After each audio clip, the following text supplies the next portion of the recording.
lagi dengan saya, Teddy Wahyono. Jadi kali ini saya akan membahas tentang keris kamardikan lagi ya. Jadi kenapa saya membahas tentang keris kamardikan? Karena memang ternyata sampai saat ini pun masih banyak di antara teman-teman yang menganggap keris kamardikan itu adalah keris yang dalam tanda kutip kurang bagus. Jadi kayak meremehkan keris kamardikan atau keris baru ya. Itu. Kalau mau membahas tentang keris kamardikan, kita harus ingat ya. Jadi salah satu pusaka legendaris di Nusantara itu adalah keris Empu Gandring. Itu pusakanya Ken Arok. Jadi Ken Arok memegang pusaka itu, keris Empu Gandring itu mulai dia jadi prajurit. Terus dia pakai untuk mengalahkan Adipati Tumapel yaitu Tunggul Ametung. Setelah itu mengalahkan kerajaan Kediri yang saat itu merupakan penguasa Jawa. Sehingga akhirnya dia mendirikan kerajaan Singosari atau jadi Raja Singosari.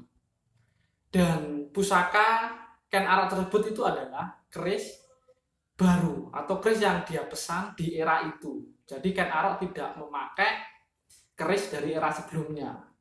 Jadi dia memakai keris baru. Nah, ngomong-ngomong tentang keris kamardikan, itu kita harus tahu ya. Jadi sebenarnya sejak kapan sih istilah keris kamardikan itu muncul? Terus siapa sih yang memunculkannya? Nah, keris kamardikan atau istilah keris kamardikan ini muncul itu di tahun 2008 ya, tepatnya di bulan Agustus. Itu muncul di acara pameran dan sarasihan keris ya yang bertajuk Kamardikan Top Award 2008. Nah, yang memunculkan istilah keris kamardikan adalah seorang senior perkerisan di Indonesia ya, yaitu Bapak Tony Yunus. Nah, menurut beliau jadi istilah keris kamardikan itu memiliki dua makna. Yang pertama, ini teman-teman pasti sudah tahu ya. Jadi keris kamardikan itu adalah keris-keris yang diciptakan setelah Indonesia merdeka. Tuh. Yang kedua, jadi keris kamardikan itu adalah keris yang diciptakan berdasarkan konsep-konsep yang bebas atau yang merdeka gitu. Jadi kamardikan itu sebenarnya dari kata mahardika ya, yang artinya merdeka kayak gitu.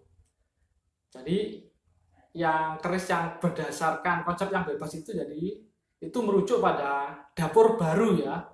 Jadi bukan mutrani dapur yang sudah ada sebelumnya. Dan keris dapur baru ini yang bisa dianggap sebagai masterpiece ini itu paling tidak harus memiliki 3 kriteria ya, memenuhi 3 kriteria IEO, yaitu intelektualisme, terus kaidah estetik atau keindahan, yang terakhir O-nya adalah originalitas ide dalam karya keris tersebut. Jadi artinya memang benar-benar bukan mutrani. Nah, sebenarnya di era kamardikan sendiri sebenarnya ada banyak tangguh, sebenarnya ada beberapa tangguh. Jadi bukan cuma satu tangguh aja. Ada beberapa tangguh. Misalnya kalau di Solo ya, kalau sebelum kamardikan ada tangguh Paku Buwono atau kita sering nyebutnya PB. Yang terkenal PB 9 dan PB 10. Setelah kamardikan di Surakarta itu ada tangguh baru yaitu Surakarta Minulyo, Yasan Ki Sukamdi atau Empu Sukamdi. Kalau di Yogyakarta itu sebelum kamardikan itu kita mengenal ada istilah tangguh Hamengku Buwono, yang terkenal adalah HB5 sama HB10 ya. Setelah era kamardikan itu ada tangguh Ngento-entonya Empu Jeno Harumbrojo ya, yang saat ini diteruskan oleh Empu Sungkowo Harumbrojo. Di Sumeneb juga ada ya, itu tangguh Sumeneb Sumekar. Di situ ada Yasan Empu Pakong dan Empu Jamil. Di Malang juga ada ya, Tangguh Malang Binangun, Yasan Kimisdi, itu dan yang lain gitu. Dan keris-keris di era Kamardikan pun itu banyak kelebihan karena memang selain mutrani dengan teknik dan peralatan yang baru dari sisi seni, estetik itu nggak kalah ya, nggak kalah. Mereka juga masih banyak pakai cara tradisional, jadi pakai tirakat, juga pakai doa, syukuran itu. Jadi nggak bisa diremehkan karena banyak yang anggap oh keris Kamardikan nggak ada yoninya atau nggak didoakan loh ya. Kalau yang bikin empu ya pasti ada doanya, itu ada yoninya. Jadi seperti itu ya keris Kamardikan. Gitu. Kalau yang saya bawa ini adalah contoh keris Kamardikan tapi yang utrani ya, yang utrani. Ini ada tikel alisnya, gandik polos. Jadi ini tilam pupe. Ini saya pesen dari Sumenep ya. Ini Tangguh Sumenep gitu loh. Tapi yang akan saya bahas kali ini nanti ini adalah keris-keris yang benar-benar dapur baru ya. Mungkin teman-teman sebagian belum pernah melihat.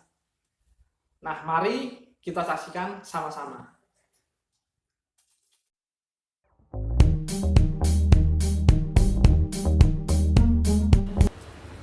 Kalau kita perhatikan, keris ini seperti keris jalak ya. Tapi kalau kita lihat odo-odonya itu berluk, luk 13.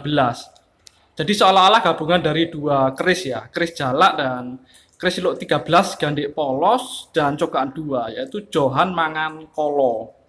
Dan ini oleh empunya yaitu Empu Haryo Herlambang, keris ini diberi nama keris jalak Mangan Kolo.